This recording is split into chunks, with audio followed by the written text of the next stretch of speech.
pagi hari ini. Nah, mari kita sama-sama mengingat-ingat kembali apa yang sudah kita pelajari pada minggu-minggu sebelumnya, pada pertemuan sebelumnya. Oke, terakhir kita belajar tentang apa? Yang pertama enggak? Argumentasi. Yang terakhir materinya sampai di mana? Pengertian sudah? Ciri-ciri sudah? Struktur sudah? Coba Bapak minta salah satu ada yang menjelaskan pengertian teks argumentasi. Coba ada yang mau coba angkat? Ya, oke. Teks argumentasi yang berisi pendapat atau opini tentang suatu topik dan didukung oleh data, fakta atau contohnya argumen, pendapat, debat, jawab. Oke. Ada yang punya jawaban lain nggak? Pengertian teks argumentasi. Angkat tangan yang mau mencoba menjawab. Yang cewek? Ya, kamu. Teks argumentasi itu teks yang berisi tentang suatu argumen atau opini untuk membenarkan opini kita agar kita diterima orang lain. Jadi teks argumentasi itu teks yang menyampaikan pendapat kita yang didukung oleh data. Oke. Selanjutnya, nah ciri-cirinya ada yang tahu nggak? Angkat tangan. Pandu jawab. Ya Pak. Ciri-ciri teks argumentasi: 1. Mengandung pendapat atau opini. 2. Didukung oleh alasan, fakta, dan data. 3. Tujuannya meyakinkan membaca. 4. Berisi secara logis dan sistematis. 5. Menggunakan bahasa yang formal dan objektif. 6. Menggunakan kalimat fakta dalam penunjuk. 7. Memiliki struktur yang jelas. Oke. Kalau untuk strukturnya ada yang mau mencoba menjawab nggak? Oke, kamu. Jadi struktur teks argumentasi dibagi menjadi 3. Yang pertama itu ada tesis atau pendahuluan. Itu biasanya berisi topik yang akan dibahas. Lalu yang kedua ada bagian argumen atau buku teks. Itu berisi tentang alasan dan faktanya. Lalu yang terakhir itu ada penegasan kembali. Itu berisi tentang penguatan kembali pendapat sang penulis. Itu dikonfirmasi bukan penulis teks tapi penulis. Oke. Sepertinya semuanya masih pada ingat materi yang sudah dijelaskan sebelumnya. Pada pagi hari ini kita masih belajar seputar teks argumentasi. Jadi pada pagi hari ini kita akan belajar tentang kaidah kebahasaan teks argumentasi. Belum kan? Belum. Oke. Nanti di akhir setelah belajar materi ini kalian nanti diminta untuk membuat teks argumentasi. Tapi Bapak minta kalian itu membuatnya dalam bentuk poster. Jadi ini merupakan tugas kelompok. Di sini pasti semua tahu kan aplikasi Canva. Tahu. Udah pada punya semua belum? Ya. Oke, yang belum punya bisa di-download dulu ya. Pakai dari penjelasan sambil di-download nggak apa-apa. Nanti kita menggunakan aplikasi Canva untuk membuat poster yang berisikan teks argumentasi. Oke.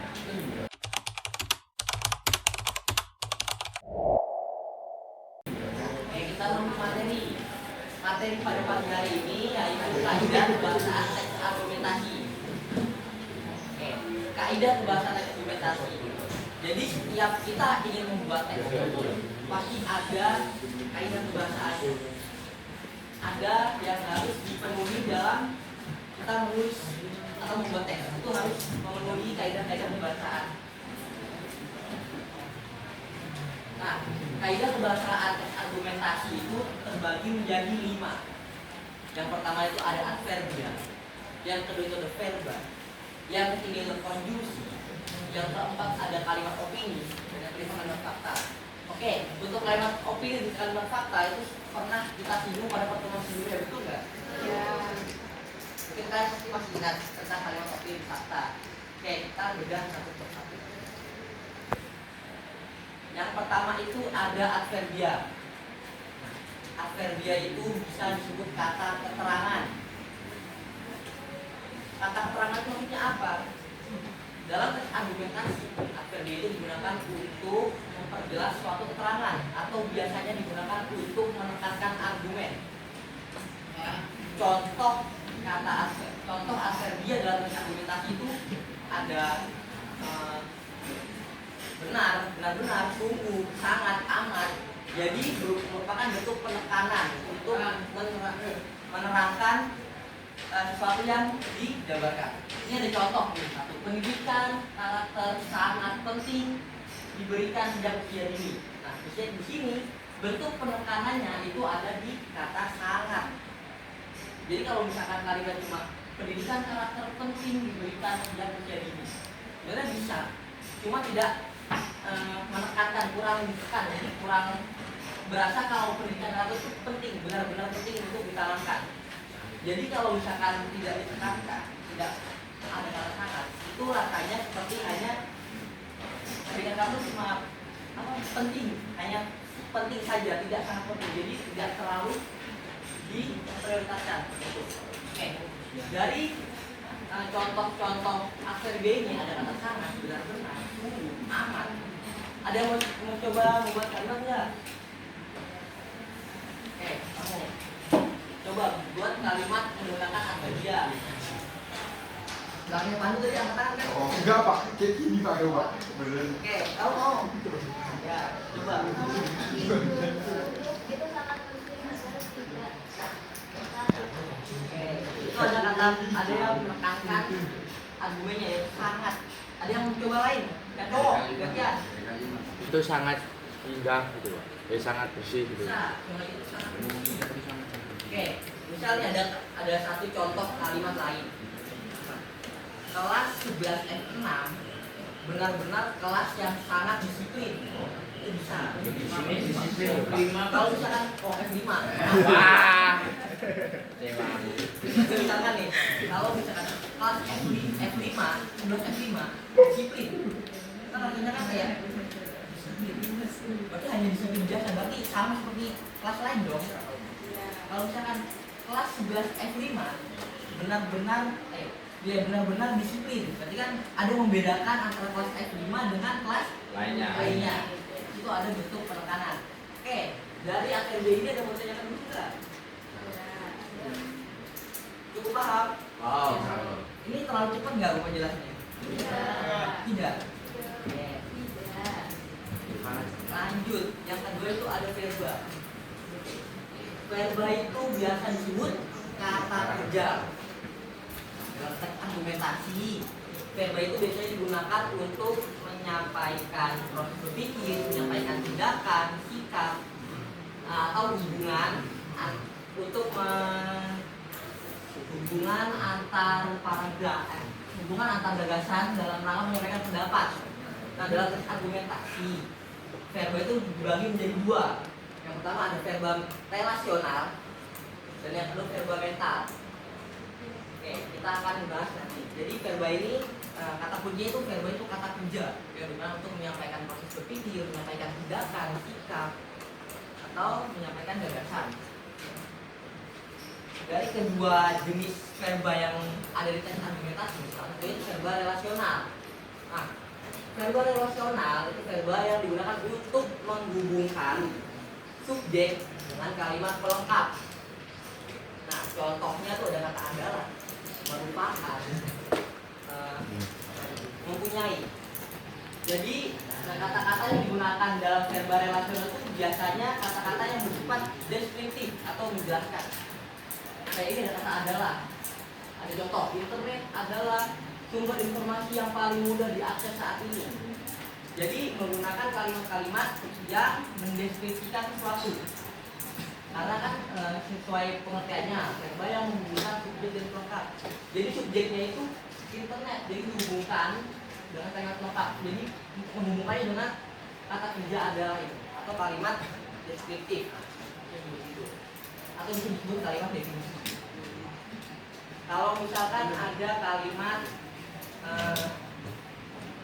kelas 11 F6 adalah kelas paling bersih se-SMA Satu Kartasura. Itu termasuk verba relasional apa enggak? Termasuk kan, karena di situ ada kata adalah. Bisa juga menggunakan kata merupakan atau mempunyai. Misalkan kelas 11 F5 mempunyai salah satu murid yang sangat pintar di SMA Kartasastra, misalkan gitu. Itu kan juga ada kalimat yang menghubungkan antara subjek dengan pelengkap dalam sebuah kalimat. Oke, ada bingung nggak dari verba relasional ini? Ada yang bingung? Enggak, Pak. Insya Allah.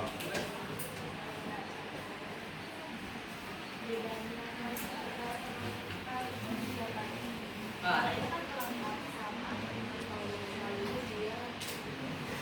kita belum jelasin sebentar ya. Oke, jadi sementara ini belum ada juga. Oke, kalau verbal mental itu biasanya digunakan untuk menyatakan proses berpikir, berpendapat atau merasa menghindar. Biasanya tuh verbal mental digunakan untuk menyampaikan pendapat. Itu ada kata contohnya, berpendapat, merasa, berpikir, menghindar. Karena menghindar itu melihat, mencium, mendengar. Misalkan nih berpendapat, bisa proses berpikir, menyampaikan proses berpikir. Misalkan kayak saya berpikir contohnya saya berpikir saya itu kurang belajar, atau saya merasa saya sangat kurang dalam belajar. Dan juga saya melihat Gunung Lawu dari Solo kan, kata saya melihat itu kan ada kata kerja itu, melihat itu kan kata kerja, melihat, mendengar, mencium, memegang itu kata kerja, itu bagian dari juga. Oke, tadi masih bingung nggak? Ada yang bertanya dulu nggak? Antara verbal relasional dan verbal mental.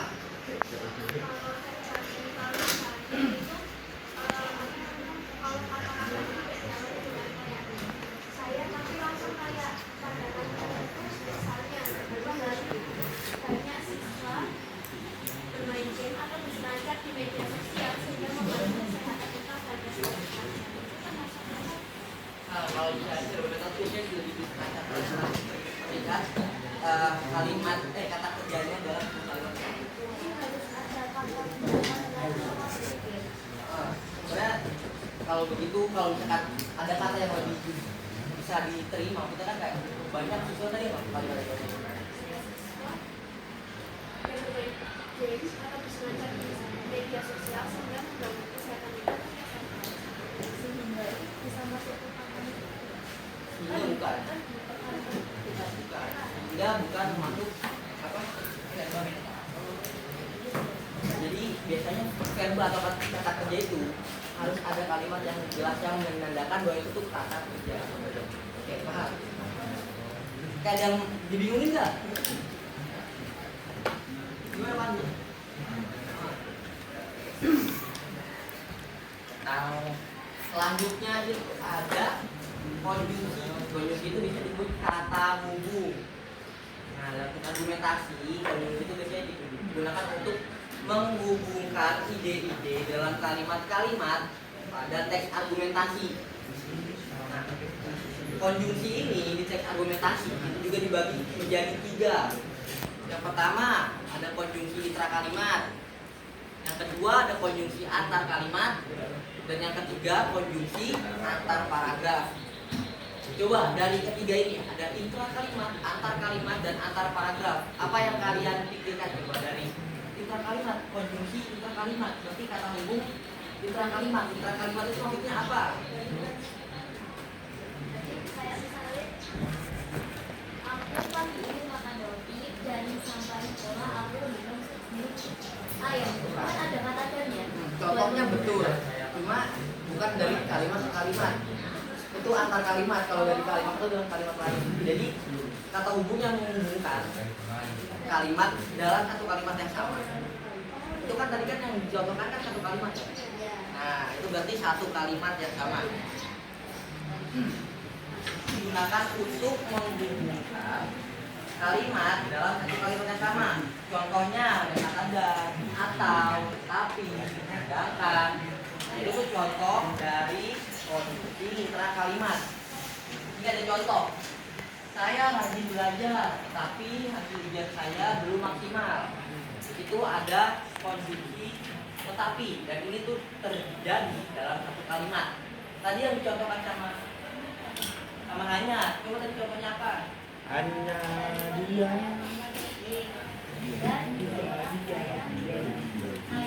Nah, dicontohkan oleh hanya tadi pagi saya makan roti dan di sekolah saya minum air. Itu kan satu kalimat yang sama, terus dihubungkan dengan kata dan. Bingung nggak dari konjungsi intra-kalimat ini? Buat tetap Aman? aman, Pak. Kalau antar kalimat, kalau intra-kalimat kan dari satu kalimat yang sama. Ya. Kalau antar kalimat berarti Dua kalimat yang sama, yang berbeda. betul, dari kalimat yang berbeda dari satu kalimat ke kalimat lain.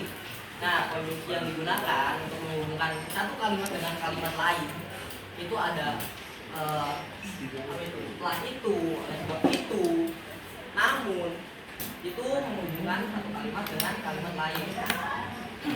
Ini ada contoh juga ini. Pendidikan karakter sangat penting bagi remaja. Titik, itu satu kalimat. Misalnya, oleh karena itu, sekolah harus turut berperan aktif. Jadi di situ ada yang menghubungkan dengan kalimat oleh karena itu. Itu masuk konjungsi antar kalimat. Coba nih, ini kan udah contoh-contohnya nih kayak contohnya ada seperti itu. Namun selanjutnya oleh sebab itu, ada nggak yang mencoba membuat kalimat menggunakan konjungsi antar kalimat? Coba yang tengah sini. Coba satu orang buat bikin Yang pakai kalimat kacamata, Pak. menggunakan konjungsi antar kalimat. Boleh pakai setelah itu, oleh sebab itu, namun selanjutnya. Coba ada yang mau coba nggak? Kamu mau mencoba? Coba. Oke, kita bikin contoh baru deh. Misal, kelas sudah S6 merupakan kelas S5, Pak. S5, mohon maaf ya. Kelas sudah S5 merupakan kelas terbersih se SMAN 1 Kartasura. Oleh sebab itu, kelas 11 S5 mendapatkan penghargaan dari kepala sekolah menjadi kelas terbersih se SMAN 1 Kartasura. Itu contoh lain. Coba ada yang membuat contoh lainnya nggak? Itu kan bentar, aku mau tanya. Itu kan oleh karena itu. Ya. Kalau itu oleh sebab itu. Kalau langsung sebabnya adalah itu bisa nggak? Sebabnya adalah Jadi langsung nggak ada kata oleh sama itu. Langsung sebabnya adalah itu masuk. misalkan Atau nggak disebabkan deh? disebabkan oleh Iya. kayaknya kalau sepengetahuan bapak Nggak bisa. tidak bisa. Jadi kan kalimat yang umum digunakan seperti ini. Kalau misalkan disebabkan itu bukan termasuk konjungsi, jadi itu melanjutkan kalimat biasa. Tapi nanti bisa dikonsultasi yang kalau diketahui. Iya. Oke, gimana? Dari sini coba ada satu orang saja buat contoh kalimat menggunakan konjungsi antar kalimat. Coba. Kamu.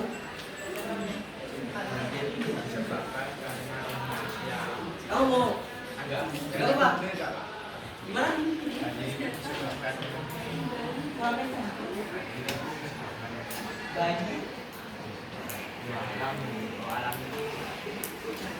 Alam itu Manusia, anak gajah Pak. Nah, itu kan satu kalimat. Ini kan antar kalimat berarti dua kalimat. Lebih dari satu kalimat. Nah, jadi menghubungkan kalimat itu dengan kalimat lain. Cara menekannya. Ya, oke. Indonesia adalah negara kaya akan sumber daya alam. Oleh karena itu, penjajah datang untuk mencari rempah-rempah yang ada di Indonesia. Boleh. Oke, dari konjungsi antar kalimat ini ada pertanyaan? Ada yang bingung? Aman? Oke, kita lanjut ke konjungsi antar paragraf. Kan antar kalimat itu kan menghubungkan kalimat ini dengan kalimat lain. Kalau antar paragraf berarti betul, menghubungkan paragraf satu dengan paragraf lainnya. Nah, kalau misalkan konjungsi antar paragraf itu biasanya dihubungkan menggunakan kata berdasarkan, pada akhirnya, samping itu, dan sebagainya. Oke, ini ada contoh nih. Misalkan dulu tuh udah ada paragraf, nah ini ada paragraf baru. Di samping itu, pendidikan juga memiliki peran dalam menciptakan sumber daya manusia yang kompeten. Misalkan nih paragraf satunya, akhir paragraf satunya ya ini. Pendidikan karakter sangat penting bagi remaja. Oleh karena itu, sekolah harus turut berperan aktif. dihubungkan oleh paragraf selanjutnya. Samping itu, pendidikan juga memiliki peran dalam menciptakan sebagai manusia yang kompeten. Oke, jadi konjungsi antar paragraf itu digunakan untuk menghubungkan paragraf satu dengan paragraf yang lain. Biasanya itu digunakan untuk menjelaskan kembali apa yang sudah dijelaskan di paragraf sebelumnya, tapi dijelaskan secara lebih rinci lagi. Oke. Ada yang bingung nggak? Nggak ada yang bingung.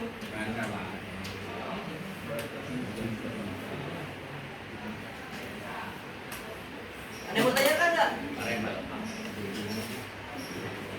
Ayo, ada yang mau bertanya?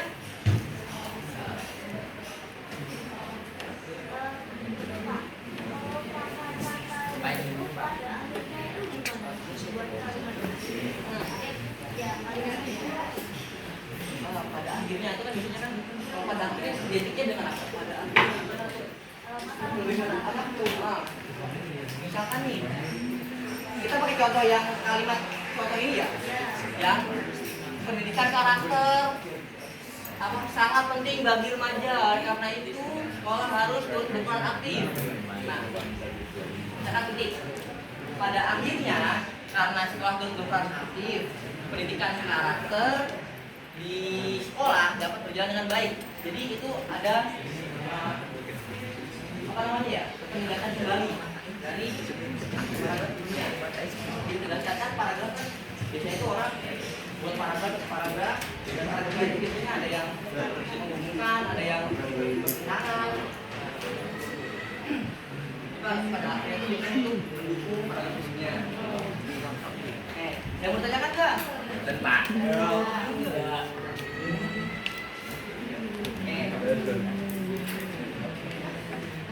Oke, kita lanjut. Nih, ini kalimat opini kemarin kita sudah bahas sebelumnya. Coba. Kalimat opini itu apa? Kalimat opini itu apa? Coba kalau nggak ada yang jawab, Bapak tunjuk.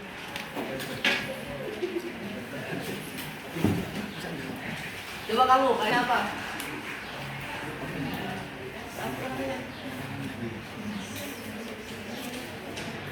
Pak, Oh ya, kamu. kalimat opini itu menyampaikan pendapat. Oke, ada pendapat. Bisa. Yang lain? Ayo, yang lain. Kalimat opini itu apa?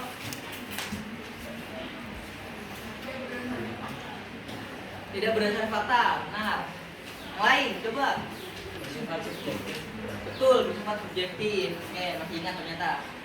Kalimat opini itu kalimat yang digunakan untuk menyampaikan pendapat pribadi. Benar, bersifat subjektif. Subjektif artinya apa kemarin? Ayo, bersifat subjektif. Artinya apa? Ada enggak? Oke, kamu.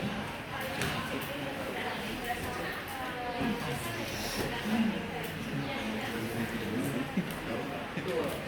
Jadi kalimat yang bersifat subjektif itu berdasarkan pendapat pribadi, tidak berdasarkan fakta dan kenyataannya. Nah, itu dia. Jadi kalimat opini itu biasanya dipengaruhi oleh perasaan kita. Misalkan nih, kayak saya rasa hari ini sangat melelahkan. Padahal yang merasa cuma diri kita sendiri, orang lain tidak merasakan. Itu kan berarti kan opini kita, itu opini pendapat diri kita sendiri, tidak berdasarkan fakta. Kecuali kalau misalkan saya merasa lelah, kalian juga merasa lelah, itu baru fakta. Karena misalkan semua orang merasakan. Oke. Opini ada yang mau ditanyakan nggak? Ada yang mau bingung nggak tentang opini?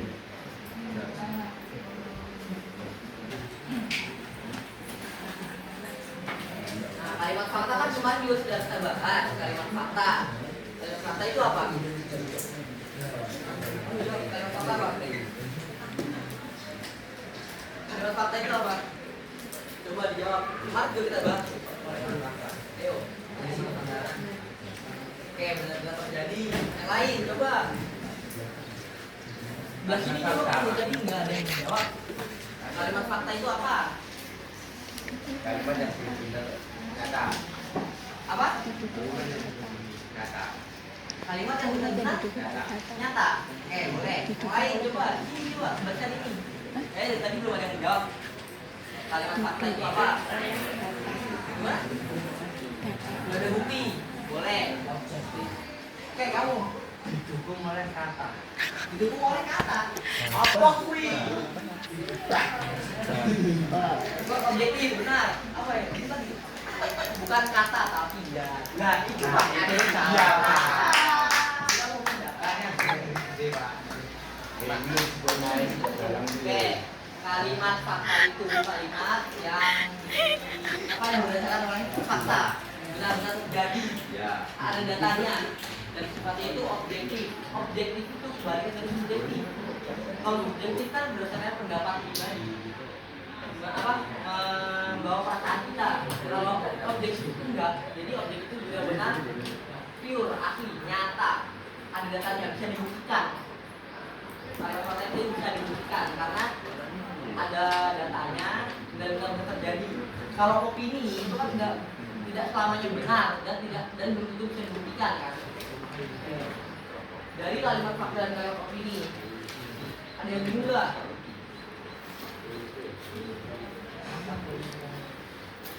Coba kamu buat satu kalimat fakta. Nggak apa-apa mencoba, apa salahnya mencoba?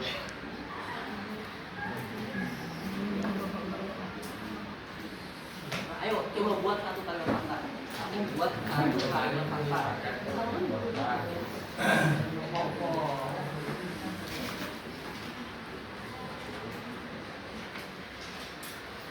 Oke, coba yang lain. Yang mau mencoba membuat kalimat fakta. Aku lagi.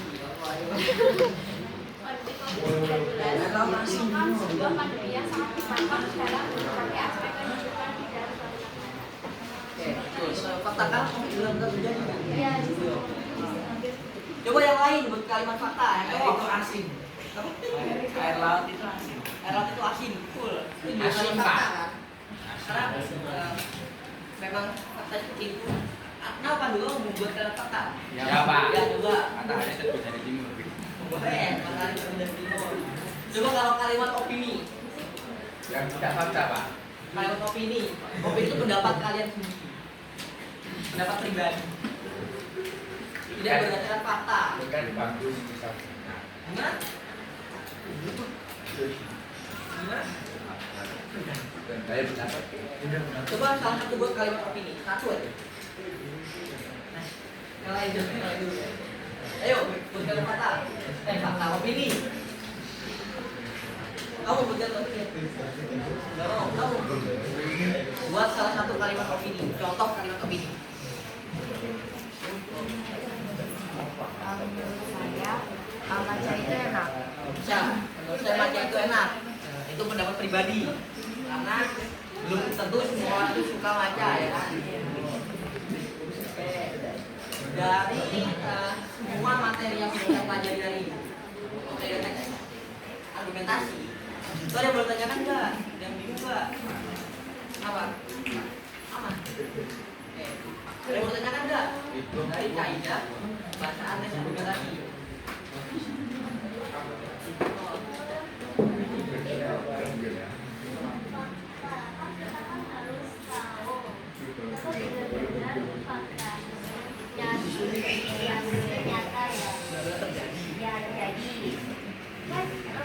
Sumber itu banyak. Kalau fakta itu kan nggak selalu dari opini ya. Betul. Ya, jadi kita harus benar-benar tahu itu benar-benar benar.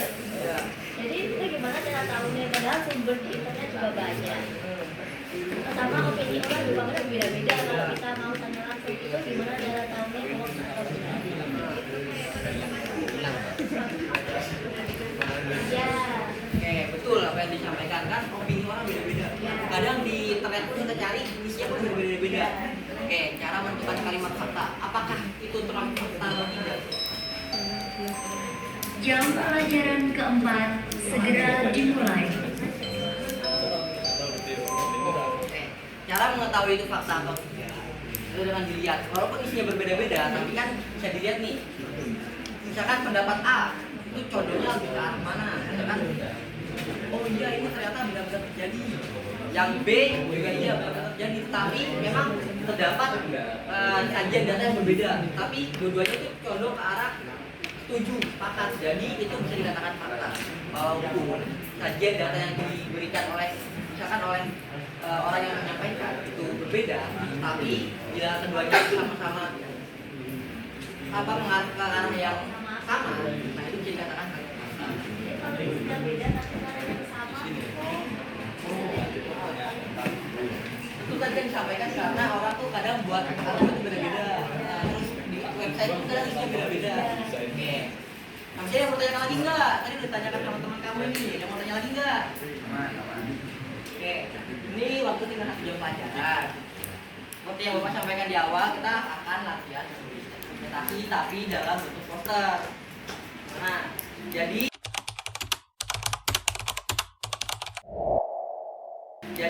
ini merupakan tugas kelompok. Tugas kelompoknya itu kelompoknya terdiri dari 3 sampai 4 orang. Kelompoknya mau cari sendiri apa mau dibentuk sama Bapak? sendiri.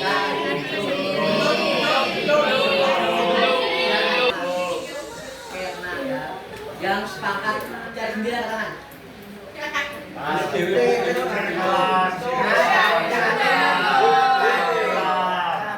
Yang sepakat cari sendiri angkat tangan juga belum itu kok. Oke, cuma 4 orang berarti. Berarti yang cari sendiri cuma 4 orang. Berarti sisanya dibentuk. Maksudnya dibantu Bapak buat membentuk kelompok.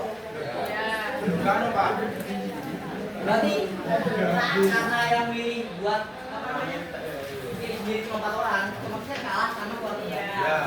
Jadi katanya dibentuk. Bentuk aja ya. Oke, kita berhitung mulai dari angka 1 sampai angka 4.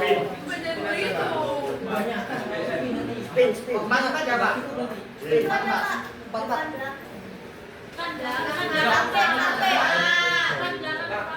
Biar adil ya, ini biar adil ya, biar nggak ada kecemburuan dari kalian. Pak, dari 4 orang. Jadi kalian berhitung dari angka 1 sampai angka 4. Ulang ya, kita berhitung sampai 8. Coba. 5, 6, 7, 8, 1, 2, 3, 6.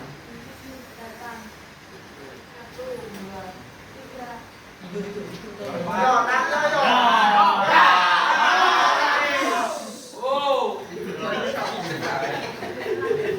Tadi berapa?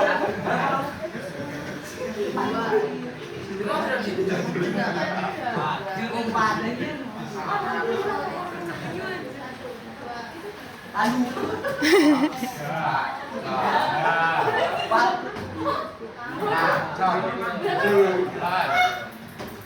Itu ini kabeh.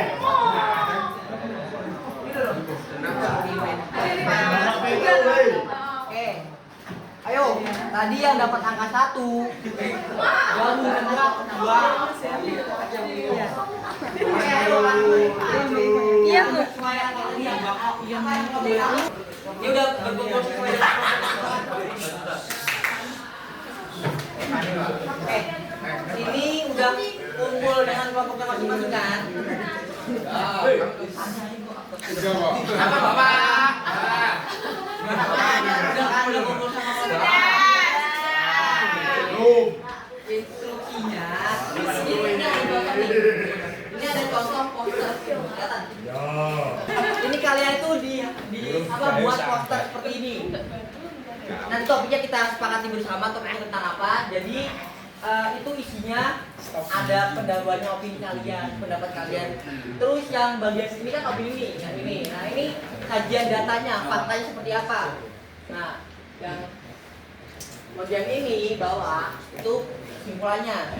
Jadi kalian nggak perlu harus buat yang panjang-panjang, nggak perlu. Jadi cukup buat 2 sampai 3 kalimat aja. Misalkan pendahuluannya 3 kalimat. Itu isinya pandangan umum, pernyataan umumnya lah. Apa ya topik yang akan kalian bahas, ditambah opini kalian. Oke, yang kedua itu ada kajian data. Kalian tuh memperkuat argumen kalian dengan menyajikan data. Ini kalian kalau bingung ya data di mana, bisa nanti tanya sama Google nggak apa-apa buat nyari data. Dan ini kesimpulan itu apa yang kalian tulis di awal ini itu kalian jabarkan kembali di sini. Paham nggak? Paham. Itu harus bersih laporan ini atau Itu masalah desainnya terserah kalian, sekreatif kalian gimana.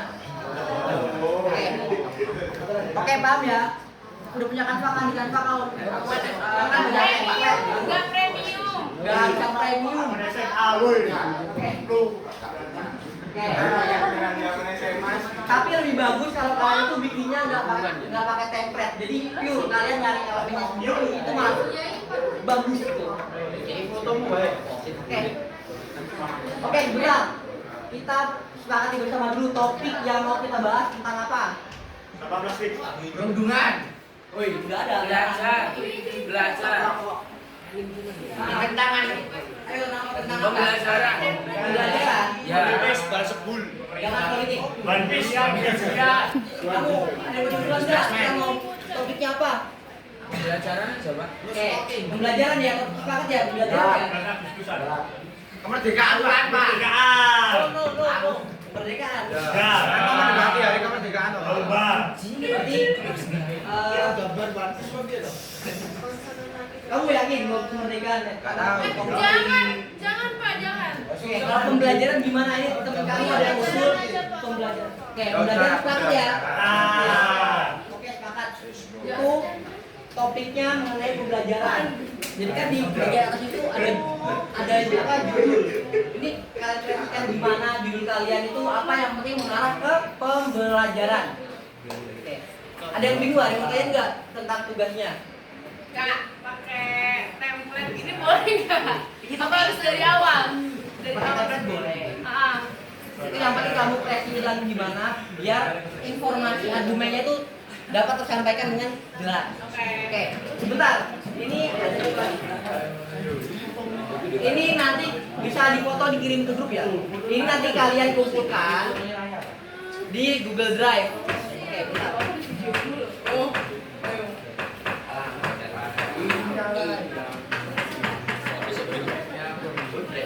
Ini ngablak aku aja. pengumpulan.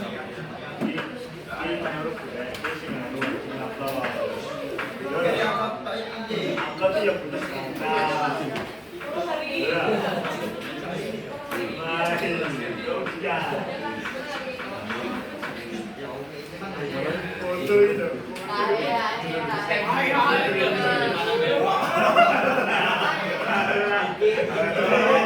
Dia baik. Oh, lah kamu. Oh. Mat, gambaranmu kena apa, Mat? Bentuk PDF. Nanti nama filenya itu dibuat ada nama anggota dalam kurung nomor absennya berapa, nama anggota dalam kurung nomor absen berapa. Paham ya? Nanti kalau ada yang kesulitan bisa ditanyakan. Ini apa di scan dipindai untuk link pengumpulan posternya ini. Ini buat penilaian juga. Ini kalau bagusnya bisa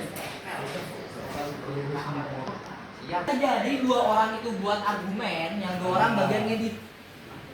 Jadi enggak semuanya itu bikin argumen dulu baru ngedit bareng-bareng. Satu lagi, Canva kan bisa dikerjakan bareng-bareng kan, bisa share link kan. Nah, itu bisa dimanfaatkan. Oke, paham ya?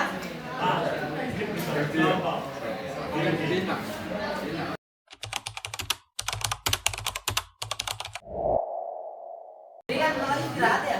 Sudah punya istirahat kan? Orang 3 menit kalau nggak salah.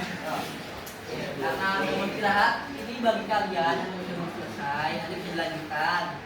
Itu dikumpulkan maksimal jam 9 malam. Lebih dari jam 9 malam, linknya bakal libur. Jadi nggak bisa ngapet lagi. Oke, paham ya? Paham ya? Paham ya? Paham ya?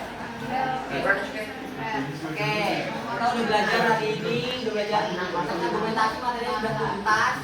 Jadi tugasnya kita harus selesaikan. Jadi pertemuan selanjutnya kita belajar tentang berita. Oke, terima kasih. Wassalamualaikum warahmatullahi wabarakatuh. Waalaikumsalam.